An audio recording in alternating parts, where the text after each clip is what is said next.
Hello, everyone. Welcome to Doc Talks. I'm Dr. Manju George, the Scientific Director at Paltown Development Foundation, the nonprofit that supports Colontown. Today, we have the pleasure of having Dr. Deb Schrag from MSK here with us, and she's going to talk to us about the PROSPECT trial. But before we begin, I want to ask Dr. Schrag how she got interested in GI oncology, and she has done a lot of work on different things, and I would like her to tell us a little bit about that. Welcome, Dr. Schrag. Thank you so much, Dr. George, and thanks to everybody who's able to join online today. And it was great to see quite a few people at the recent ASCO meeting. And thanks to everyone for what you are doing. So I've been a GI oncologist for about a quarter of a century.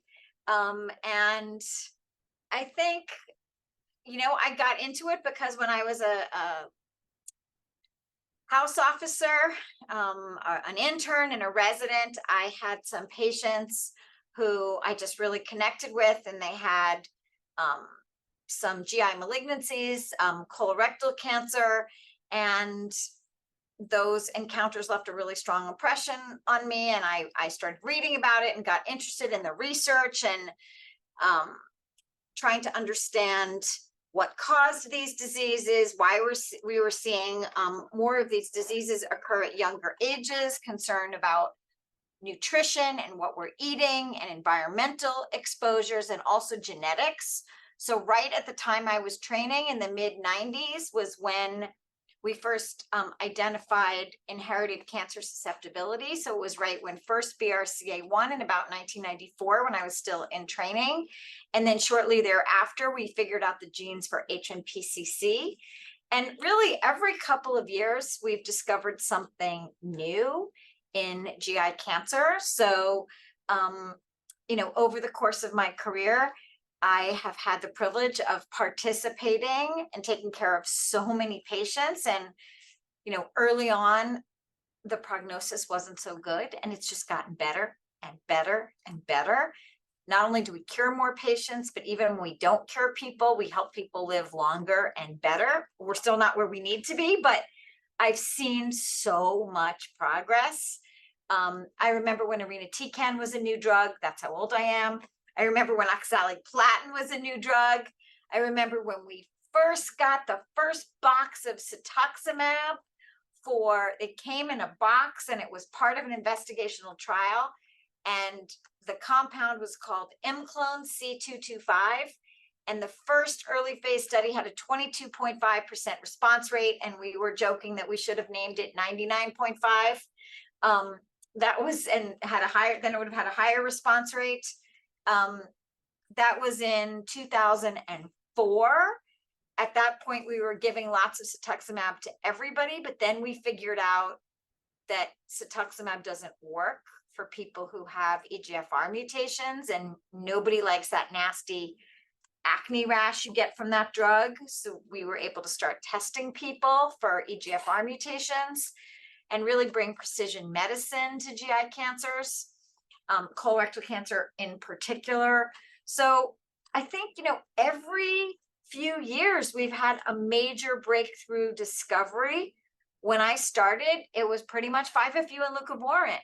And now we have just more and more drugs, and we truly have personalized therapy for GI cancers. So it's been incredibly rewarding to participate in the conduct of these trials, to take the results from trials and implement them into practice, and ensure that the benefits get passed on to people. It's never as fast as we would like, but there is progress. So yeah, I guess I'm an optimist.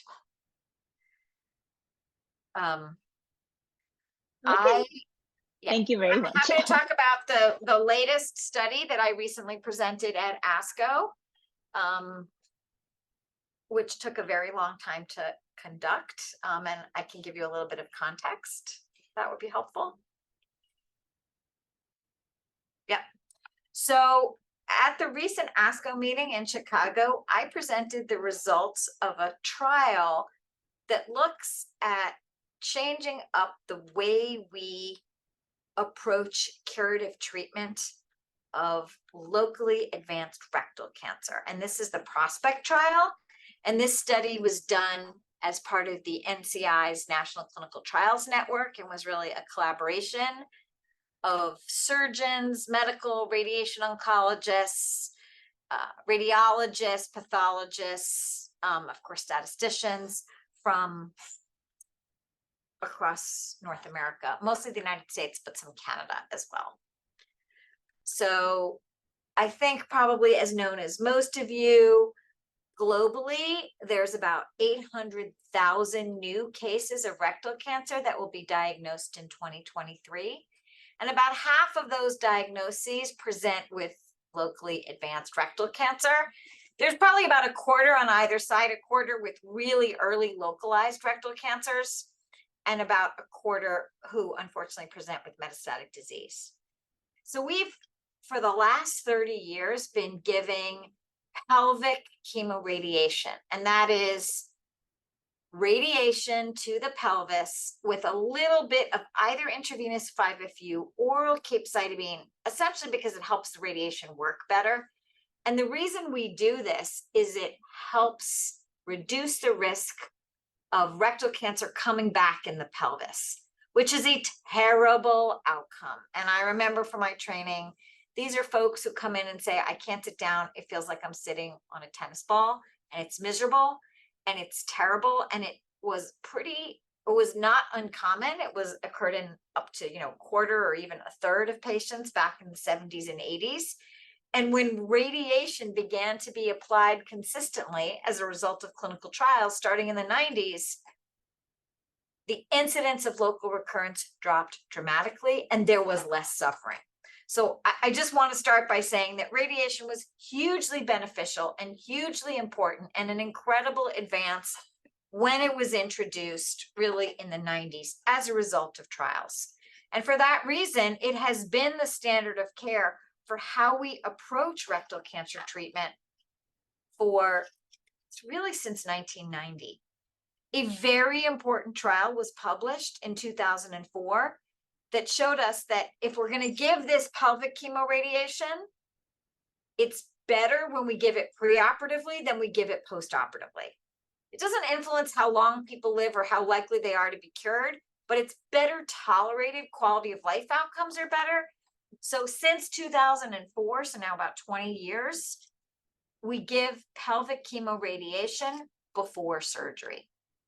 So this is kind of the standard paradigm when Prospect began.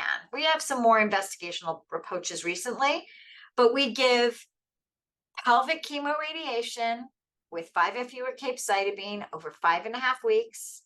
We let people get better. And then people go to the operating room where they have surgery with a special type of operation, a technique called total mesorectal excision, 4 to 6 days in the hospital. They recover, and then they go on to receive some adjuvant chemotherapy. So that's kind of the basic approach. But our motivation is that there is some long-term toxicity from pelvic chemoradiation. It can impair bowel, bladder, and sexual function, which are things we don't always talk about because we're just like, we need to cure you.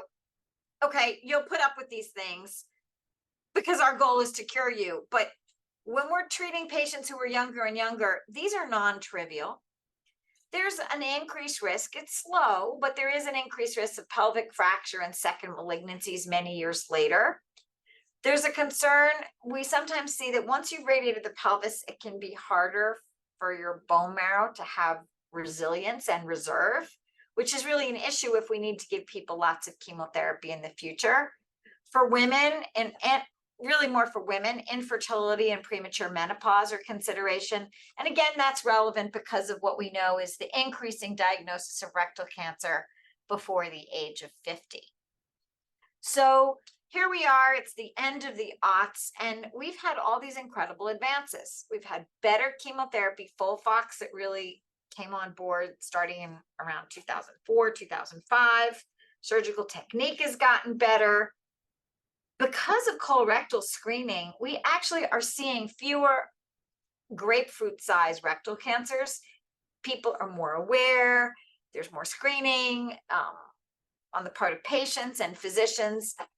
So between screening and symptom awareness, fewer people are presenting with gigantic tumors, and they're getting detected earlier. And we're also taking better pictures and better able to figure out which tumors can be sort of safely treated and easily resected, because it's the ones that can't, that are at highest risk for having the dreaded pelvic recurrence. So we essentially wondered whether we could capitalize on all this progress. And we were in 2011 and wondering, could we give chemotherapy first, hold the radiation, and only give the radiation to people whose tumors did not respond or melt to the chemotherapy? Now, this was a high risk proposition because at this point in 2011, we're curing 75 to 80% of people. Cure rates are 75 to 80%. So when cure rates are 75 to 80%, you don't really want to do anything that might compromise that or might make things worse. Kind of a let's not mess with success. Don't get greedy.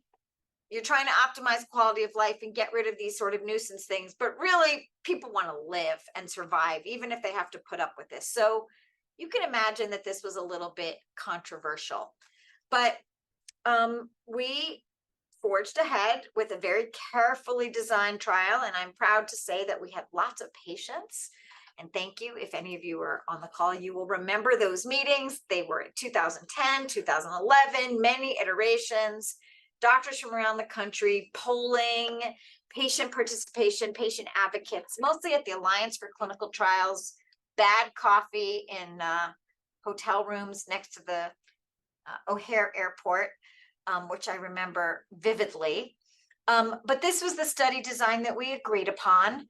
It was for patients with T2 node positive, T3 node negative, and T3 node positive rectal cancers. And these were patients who didn't have very distal tumors that needed an APR, or very large bulky tumors where doctors were afraid that it was just too risky. So, we were careful in the group that we selected. And the trial design was for people to be randomized either to the standard of care shown in the red box, or to get FOLFOX 6, and then to have a restaging with an MRI and only undergo the pelvic chemoradiation if the tumor wasn't melting away to the FOLFOX. And FOLFOX was still, relatively new, less than a decade old at that time. So this slide shows the full schema. What I just showed you is kind of across the top. That was sort of the tried and true approach. The investigational approach is at the bottom. 6 cycles of FOLFOX, then repeating imaging, which was for most people a pelvic MRI. For some people was a CAT scan and an endorectal ultrasound, which is a suitable alternative. Some people have hardware or other indications that they can't have a pelvic MRI. Again, if the tumor was responding or was decreased in size by more than 20%, they went straight to surgery and then got adjuvant therapy. But if they weren't responding, then they sort of got a second crack at the apple, if you will, and got the pelvic chemoradiation and then to surgery. And we left some latitude to sort of local physician discretion about the specifics of the adjuvant regimen, some things about the surgical technique, and the staging. This really allowed some flexibility, and I think the generalizability of the results. These are the inclusion and exclusion criteria. And again, these were developed carefully with a large group of physicians. Things that we looked at were disease-free survival. We also looked at, of course, local recurrence rates, because that's such a critical outcome, overall survival, how many patients could have their tumor completely removed, the complete pathologic response rate, toxicity, and quality of life. So I'll go through this quickly, but essentially the statistical design of this study was as a non-inferiority. So we didn't need for the chemotherapy to be better. We just needed it to be essentially no worse. The idea then being that patients could choose. So we designed the study to have adequate power to test our non-inferiority hypothesis. So we recruited over 1,000 patients. The mean age was 57. More than 2/3 of patients were men. That just reflects the gender distribution of rectal cancer. Most patients had tumors about 8 centimeters from the anal verge. So these are really classic mid-rectal cancers. About 84% in each group had staging performed with MRI. And you can see the stage distributions. A little more than half were T3 node positive. So here's kind of the main result. You can see the results at 5 years. The blue line shows the group who got FOLFOX and selective radiation, and that was 80.8%. And the standard tried and true method was 78.6%. So that's a 2% difference, but that's not a statistically meaningful difference. It's small. The hazard ratio was 0.92. And what that means is that we can definitively say with the study met its endpoint that FOLFOX is not inferior to chemoradiation. And that's with the median follow-up of just shy of 5 years. So you can see here, this is sort of the statistical hypothesis. It met the non-inferiority criterion. So we really proved the study met its endpoint. We looked at other endpoints, including local recurrence, and the red and blue line are right on top of each other, which is kind of why it's hard to see the red there. But you can see that the rates of local recurrence were very low. It's actually shown here as freedom from local recurrence. So 98.2 and 98.4% of patients were free from local recurrence, almost exactly the same number, 9 and 7 in each group. So there's really no difference in local recurrence rates at 5 years. Here's overall survival. And this is really good news. Also at 5 years, median survival was 89.5% and 90.2%, which is statistically indistinguishable. So no impact on survival. We looked at lots of sort of intermediate endpoints that are of particular interest to rectal surgeons, to patients, to doctors. How many patients had all the tumor resected in the surgical specimen? 99% versus 97%, so very high in both groups. How many patients had a type of operation that's called a low anterior resection, the kind that really spares the anal sphincter? 98%. And remarkably, perhaps most remarkably, we're very interested in how many patients, when you took them to the operating room, was the tumor completely gone? Had it just disappeared? And we know that that can happen with radiation, but we also saw it with the chemotherapy. So the rates were 22 versus 24%. And that perhaps is one of the most remarkable findings. That's a good finding, what's shown there on the slide in orange. What's not such a good finding is, and the situation that we really don't want to have happen, is to have a positive radial margin. And that means that in the surgical specimen, you see tumor at the edge. Because if you see tumor at the edge of a specimen, it means that you probably left some tumor behind. And when tumor is left behind at the edge of a surgical specimen, you are going to want to administer radiation.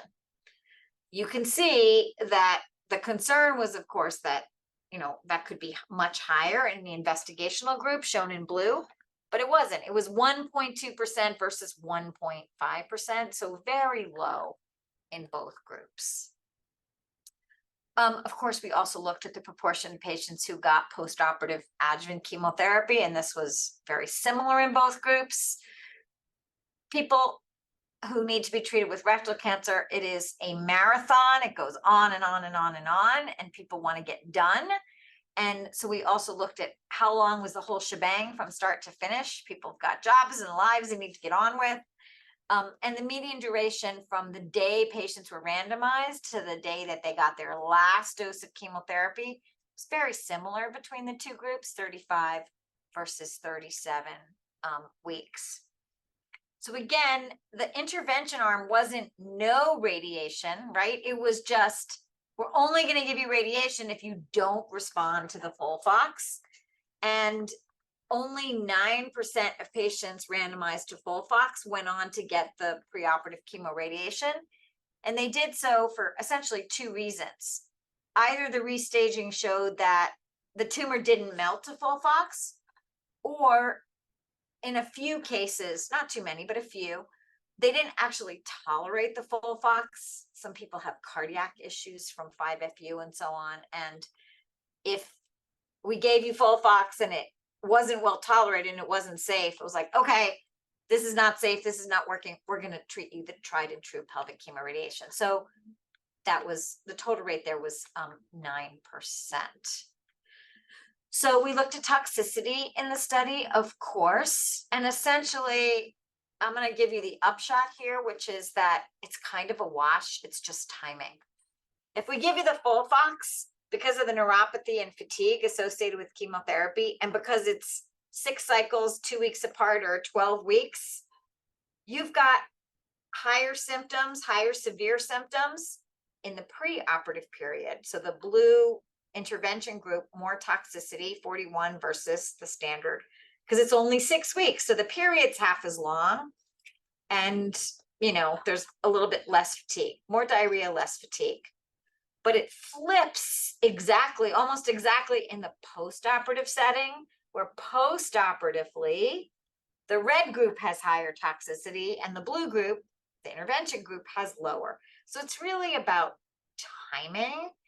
In general, there's more diarrhea in the radiation group and more neuropathy in the FOLFOX group, but it evens out postoperatively. But I'm really proud of the fact that we also asked patients directly to tell us about their own toxicity during the trial.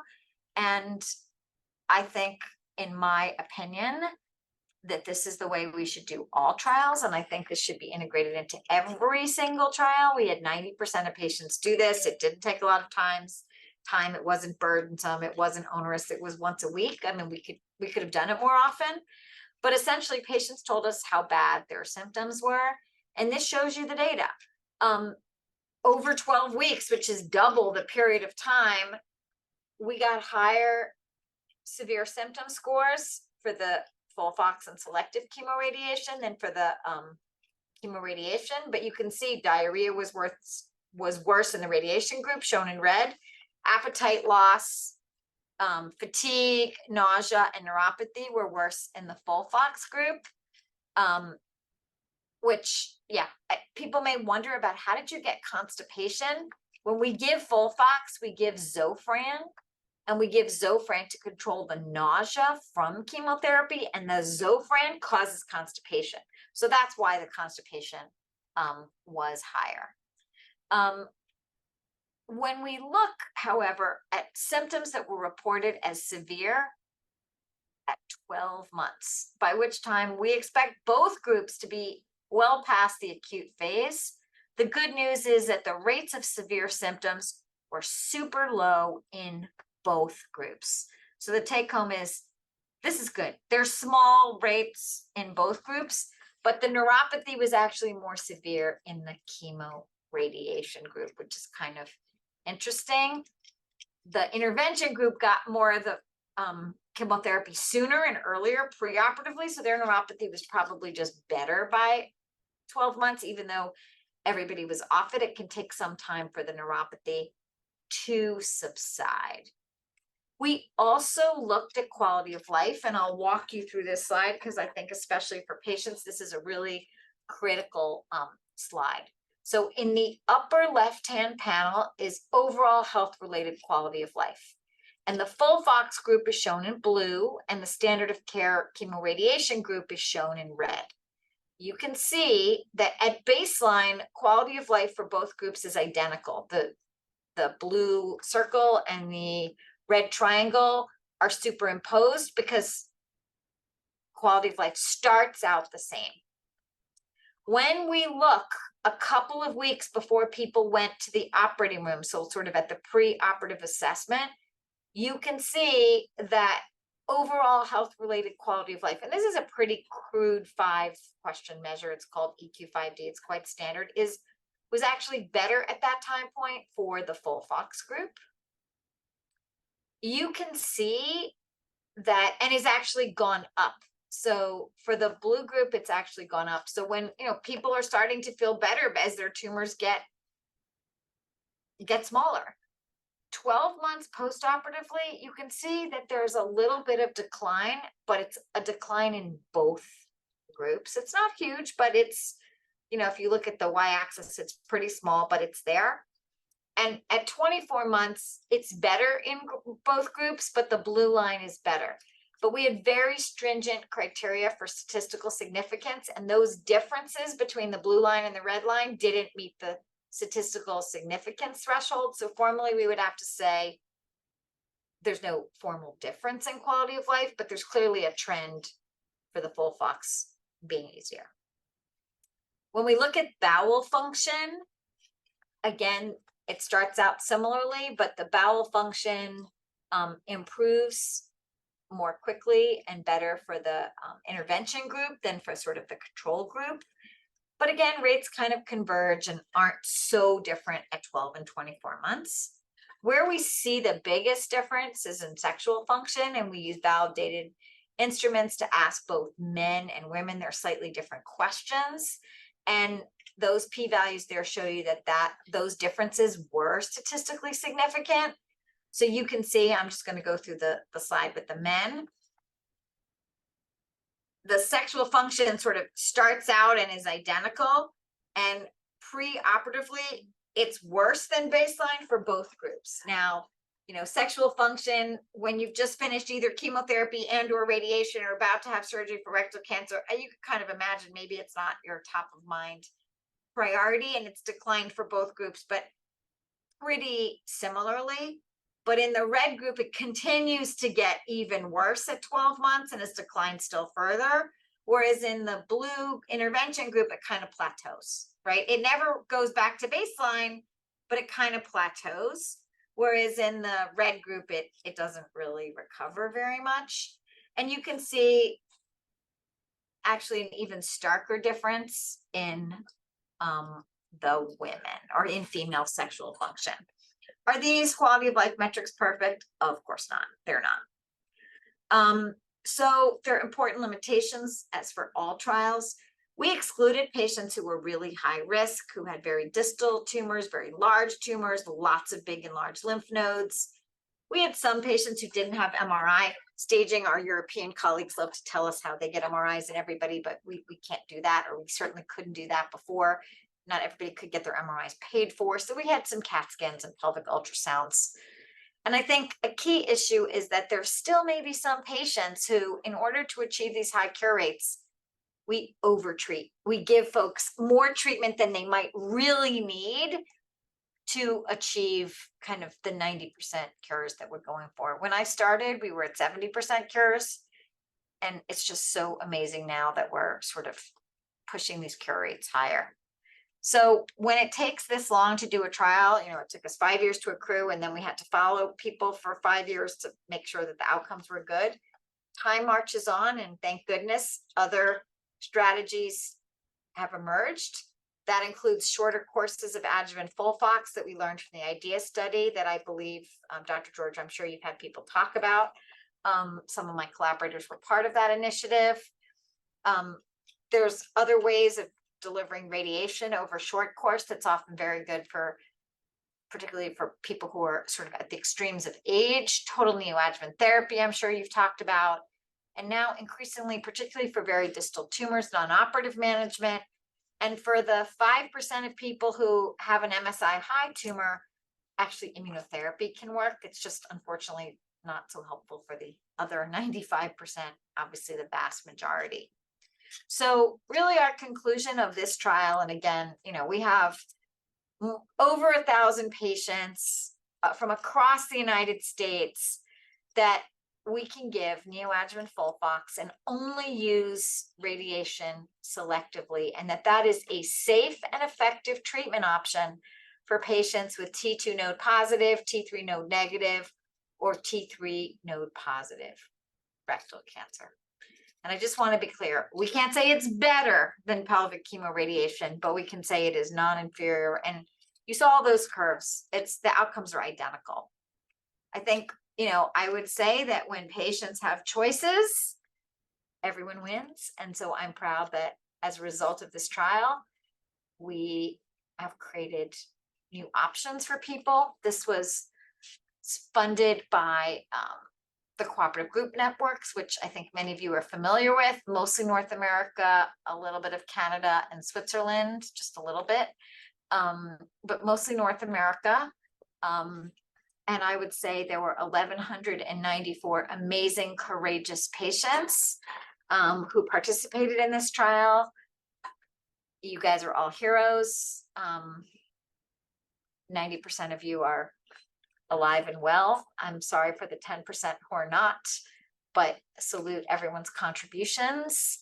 And I think people should be really proud for having created new knowledge that will help the next generation of people have more options that hopefully improve their quality of life. And maybe I can stop there and take your questions. Okay, thank you so much. That was very good. I have one question for you. As part of the task force, what can we do to have all trials use your, pro-CTCAE measures, and especially the sexual function? Like, what can we do? So, I think you guys just have to speak up. I mean, look, I'm a champion. I think that when clinicians rate it, it ends up being like, it ends up being like a child's game of telephone, right?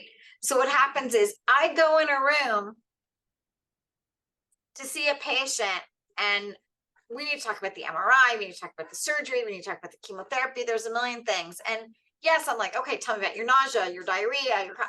We need to go down the symptoms. And maybe I write it down and maybe it's legible. Maybe I put in the chart, maybe I forget, but maybe I'm like rushing to the next patient, or somebody's reacting in the chemo infusion and I forget the details. And maybe I talk to the research nurse who maybe talks to the CRA, but usually it's a data manager putting it in or reconstructing it from a note when I saw the patient at 3:30 and I did the note at 11:30. It often goes from a patient to a doctor, to a nurse, to a research coordinator who's putting something in a computer. And just like the kids' game of telephone, a lot of information is lost, which is completely different than just ask the patient and have the patient score it directly themselves.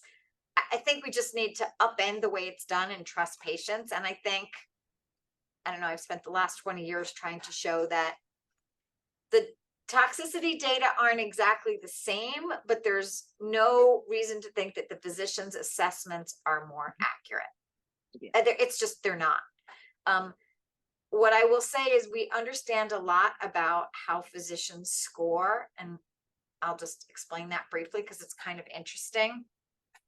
Toxicity is graded on a score of 0, 1, 2, 3, 4, where 0 is, I don't have it, so let's take nausea. 0 is no nausea, 1 would be mild, 2 moderate, 3 severe, and 4 very severe. And what we know is that patients use the full range of the score. And doctors tend to dichotomize. It's either 0 or 3. Why is that? Because mild nausea is usually something that they ignore. They're like, of course, you're on chemo, you have mild nausea. I don't need to do anything about it, or it's in the order set, or the nurses taught you that at the chemo teach at the beginning. There's no action for me. So it's 0 and they ignore it. Whereas patients are writing that it's 1 or 2 because it's their lived experience, but because the doctor doesn't think it's surprising or unusual or a cause for action on their part, other than they're like, well, take more of the medicine I gave you at the beginning. They don't write it down or they don't record it. The reason they record 3 is when it's 3, it's maybe they need to change a dose or add a new medicine. So doctors kind of collapse into all or nothing, whereas patients use the full scoring range. So you get more nuanced, more informative data about what people's experiences are really like. I think that the patient community just needs to say, what patient-reported endpoints are you including in your trial? You really need to ask the trial participants what their experiences have been and give us the chance to answer. And you don't want to be filling out 50 questions a day. Mm-hmm. This was 3 minutes once a week at the most. and not even for, just in the active parts of the trial. So you need to respect my time, not drown me with questionnaires, keep my data private, but you need to offer me the opportunity to contribute my experience. Because now when you guys are looking at what this treatment is like, you don't have to take our word for it. You have the word of 1,000 other patients of what it was really like. And it's just better data. I mean, I just believe that it's better data. But I mean, that's my opinion. Yeah, I feel that, like, people talk about not having a validated instrument. Now that you have tested it in 1,000 plus people, there is no reason to say there isn't anything available. It's already there and validated, right? But I would also say, like, we've developed this instrument, which has been completed by over 100,000 people at this point. Yeah. So this is good. And it's, you have to have something validated, but you can't have people spending 5 hours answering questions. That's people have lives to lead. Yeah. I think Kathleen has a question. Yeah, go ahead. For clarification, when you say mid-rectum, how far from the anal verge? Yeah, so I think that was on the slide here. Yeah, I didn't read it fast enough. Oh, it's okay. I was trying to not keep you. The mean was 8 centimeters, and the standard deviation there is 3. All right. You see that? It's like, yep. Can you see my slide there? It's like, yep. 5 to 11 something. Yeah. Okay. Yeah, and then there's some patients who were, down at 4, but the minority. And there were some at 5, 6, 7, 8. There were very few, above 12. Okay. So there is really more mid-rectal tumors, but that's the vast majority. Okay. Yeah. So this was only LAR, no APR, is what you said. So at the beginning, and I think it's in the eligibility criteria, if you look there in the inclusion, the surgeon had to look at the patient at the beginning and say, I can do an LAR. Make sense? Yeah. Sometimes when the surgeon actually got in the operating room, the on-the-ground conditions were, no, I can't. I'm changing my mind and doing an APR. And sometimes they did, but not too often. I think I have that in another slide. Here. Yeah. In 98% of cases, they were able to do an LAR. So in 2%, they made an on-the-ground change. Okay. Does that answer your question? It does. I'm asking from the perspective, I'm an admin in Rechtelberg in Colontown. And I'm sorry, I'm an admin. I'm one of the people who moderates and onboards members into Rechtelberg, which is a neighborhood of Colontown. Yep. We have 1,800 members who, when they see a study like this, get quite excited. And I need this clarification so they understand who is eligible for your study, and they don't get upset because, oh, I didn't get to have that treatment. So this will help me help them understand what your study was about, and that they may or may not have been eligible, but sometime in the future other people will be. So next question, are there any plans for a study with tumors closer to the verge, still T2 positive, T3 negative, T3 positive, closer to the verge and eligible for APR? Are there any plans to extend and do another study that would include that level of eligibility? We would love to do that. So I should just add one other thing that the folks in Rechtelberg may be interested in. When you do rectal surgery, people often need a temporary ostomy. And what I didn't put on the slides here are that in the standard group, 90% of people needed a temporary ostomy. In the intervention group, it was 75%. We're still scrubbing and cleaning the data to see how many patients went on to have a reversal. So that's another advantage for the intervention group. But we didn't present that at the meeting because we really want to get the reversal data, and that takes a while to come in, and we didn't have all the follow-up cleaned in time. So that's why we didn't Okay, that's interesting. that- Thank you. Is that helpful?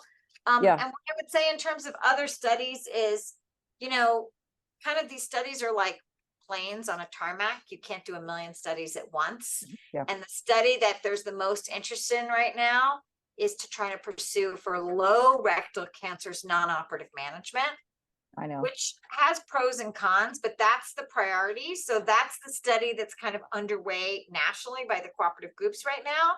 And we need to prioritize that one. Yeah, we have a number of members who are part of non-operative management, the protocol, and we featured that in the month of March with a lot of personal stories, and we try to give people as much information as possible in terms of what a clinical complete response is, for example. Yeah. So And it's yeah, for some that's people, great. not for everybody. Yeah. Yes, Yeah. and When we Would you, designed the how Janus many trial, people, I'm sorry, excuse me. Yeah. How many, what is the percentage? That's something else I need to emphasize. What percentage of people who have TNT then would qualify? Is that like 25%? Because I've seen a couple numbers, but I want to again Yeah, so let that people wasn't know. part of Prospect. Let me just be Right. clear. And it really depends on what the inclusion criteria are, and Yeah. it varies from trial to trial. Okay. Yeah, so that was my question for you, Dr. Schrag, is like, once something like this comes out, then everyone wants to see if they can, they can avoid chemoradiation. So what we've been telling them is like, if your tumor is similar to the group in the trial Exactly. that was able to skip radiation and have like non-inferior outcomes, then, skipping radiation might be something for you. It's definitely not for everyone. And then Of again, course, we can't get out over our skis. If you have a very big tumor or a very low tumor, you weren't eligible for the trial. So we can't say that this wouldn't work, but we can just say we don't have evidence. We don't have like for this group, we have definitive rock solid proof. But for groups that weren't included in the trial, we don't have evidence. Yes. I think there are a couple of questions. Britta, do you have your hand raised? Do you want to go next? Can you hear me? Yes. Okay. Hi. Thank you. This is amazing information. So I was curious, I think you just answered one of my questions, was about, do you think that it would work for a very distal tumor, like, located near the sphincter? And secondly, I was wondering if you had any of your participants in the study have a complete clinical response and not require surgery. Yeah. So, we follow the protocol. And this protocol was designed in 2010 and 2011. And the plan was either chemoradiation or chemo. And if people had the complete clinical response, they were going to surgery. So the surgery here was part of the protocol. So we did have, I think, 2 in one group and 1 in another. These were deviations. So out of 1,100 people, we had 3 who essentially were, okay, forget the protocol. My tumors melted away so beautifully, I'm not having surgery. But that's like a tiny little group. But everybody else kind of followed the protocol. This was not a non-operative protocol. And I would just say, it kind of almost shows you that perhaps we've been over-treating rectal cancer for many years, and that we probably can treat rectal cancer with chemotherapy and surgery and leave out the radiation. Mhm. And in other people, we can probably treat it with chemotherapy and chemoradiation and leave out the surgery, right? So it's probably like we can de-escalate different modalities, but not everything. Does that? Yes, it does. I have one more question. Is there a reason that, so you didn't include anyone that was stage 1, really? We did not, because if you have stage 1, you should just get your tumor operated on and move on and not have to suffer through either chemotherapy or chemoradiation. Right. Unless you have stage 1 and they want to give you an APR. So that's what I was just curious about. Yeah, that's a special group. Right. Okay. Thank you so much. You're so welcome. Allison, you have a question? Sure. Sorry I joined a little late, but I saw your presentation at ASCO. So my question is sort of related, not specifics like the others, but so you have this amazing information, which is great. I'm a colorectal cancer survivor. I have a permanent ostomy. I had radiation. I have lots of long-term effects from radiation. So you have this information. So just to be clear, so you understand why we did the study? 100%. I appreciate it. I am very excited to help spread awareness among the community that I work with, because I'm in the medical field. How do we get, and I don't know if you talked about this earlier or there's a plan, how do you get this to all the oncologists all over so that standard of care is options? Because I feel like there's still going to be people that are going to say, well, if there's no difference, we're still going to go with the more aggressive, or should we have empowered I don't think patients? it's more aggressive. So I'm just going to tell you one little pet peeve of mine. I actually hate the word aggressive because like every time my fellows or my junior faculty put the word aggressive, like we're going to pioneer this more aggressive treatment, I'm like, I cross it out. I like, because nothing that physicians administer should be aggressive, intensive. Like we're not aggressors. Like we're trying to be healers. Aggressive is just such an awful word. Like we shouldn't even be using it. But I hear you. I take your point. Intensive treatment.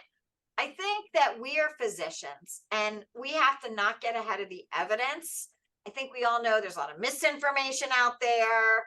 You know, I'm a physician and I have been taking care of patients for 25 years. And all I have is my reputation and trust. I am not a televangelist. I am not a marketer. I am not trying to sell anything. I get a paycheck, whether you get chemotherapy or radiation, I get the same. You know what I'm saying? Like we are healers. We are here to help patients, to give people choices, to explain the data, and we have to be trusted. So we have to present scientific meetings clearly, but without hype or exaggeration, acknowledging the limitations, acknowledging the uncertainties. You know, we just can't be doing like marketing campaigns or exaggerating, because then trust gets eroded, and that's how trust gets eroded. You know, this was NIH sponsored research.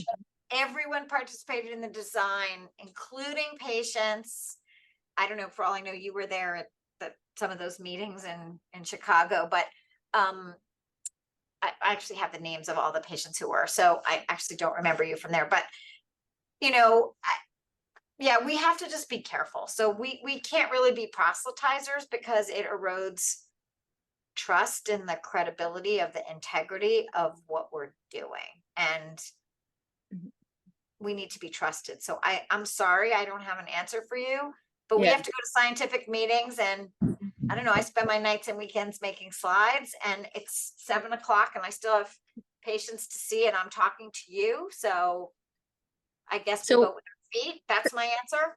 Yeah, I mean, is it on, and this is why I think this is so important. Is it part of what we should be doing to help make sure patients know, so that they can advocate for someone that might not have seen the amazing work that you've done? Because I mean, I was treated at an NCI designated cancer center, amazing place. But I got very standard of care for someone much older than me. And I think certain things could have been left out from my treatment, that might have, you know, but again, like so much amazing research like yours and other people's are coming out that I think, would you suggest, I think that's part of what Kathleen was bringing up, because I'm one of the moderators in Colontown for the Texas group, like, and I've shared some of this information there and through other channels. I'm a SWOG patient advocate, by the way, so I've probably helped with certain things related to some of this, but like I want to make sure everybody knows about this. That's I would just say, I think that you are a more effective spokeswoman than I would be. You know, my job is to do the trials and treat the patients and write the orders and understand the science. And I think you are going to be a more effective spokesperson than I will be. Yeah. So I Allison, thank you for what you're doing. Sorry to interrupt, but Allison, that's why we are having this call, right? So this video will be on Colontown University, and you're free to share it with anybody. And it's great that we have this specific discussion, because when you say about being able to skip radiation, I want you to stress what Dr. Schrag said, that for this very specific group, we know that skipping radiation is non-inferior. But for anybody who doesn't belong to this group, there is no evidence to suggest that it may be non-inferior. I think that's the key thing that we have to stress when we talk to patients. And then have them come and watch the video, watch it a few times if they are not able to understand it the very first time. And Dr. Schrag has presented it in very, very simple and easy to understand terms. So they can take this to their clinician and then discuss it, because their care team will be able to explain it more if they have more questions. I think that's our role, right? Like, as patient advocates, this is how we can make more people aware of it, so that for the patients who are in this select group, they get to discuss this with their care team. Yeah. Okay. Thank you so much. I mean, the only thing I can say is that. Thanks, everybody. Thank you guys so much for everything that you do. Yeah, you're very welcome. And thank you for staying so late and explaining all of this to us. Take care, everyone. Yeah. Have a good evening. Bye. Bye.